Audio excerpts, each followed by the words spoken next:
నమస్తే. దేవి నవరాత్రుల ప్రత్యేక కార్యక్రమానికి స్వాగతం. కోట్లాది మందికి ఆరాధ్య దైవం చల్లని తల్లి దుర్గమ్మ.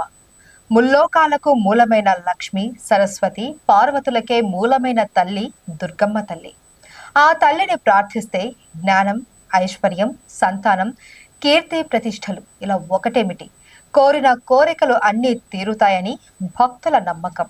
ముఖ్యంగా ఆశ్వయుజ మాసంలో వచ్చే శరన్నవరాత్రులలో అమ్మవారిని దర్శిస్తే ఐహిక సుఖాలతో పాటు మోక్షాన్ని కూడా పొందవచ్చని శాస్త్రవచనం.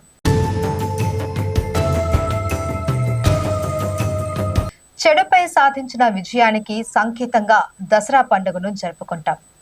ఒక్కో రోజు ఒక్కో అవతారం ఎత్తి మహిషాసురుడు అనే రాక్షసుణ్ణి అమ్మవారు సంహరించారు. అమ్మవారు వెలిసిన ప్రాంతాన్ని బట్టి పలు అవతారాల్లో పూజిస్తారు. ఈ ఏడాది దసరా నవరాత్రి ఉత్సవాలు 2024 అక్టోబర్ 3వ తేదీ గురువారం ఘట స్థాపనతో మొదలై అక్టోబర్ 12 శనివారం విజయదశమి వేడుకతో ముగుస్తాయి. ఈ సమయంలో 9 రోజులు దుర్గాదేవి అవతారాలను శక్తి, జ్ఞానానికి సంబంధించిన దేవతగా పూజిస్తారు.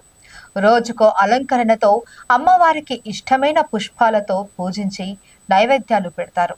ఈ ఏడాది శ్రీ బాల త్రిపుర సుందరి అవతారంతో అమ్మవారు మొదటి రోజు పూజలు అందుకోనున్నారు.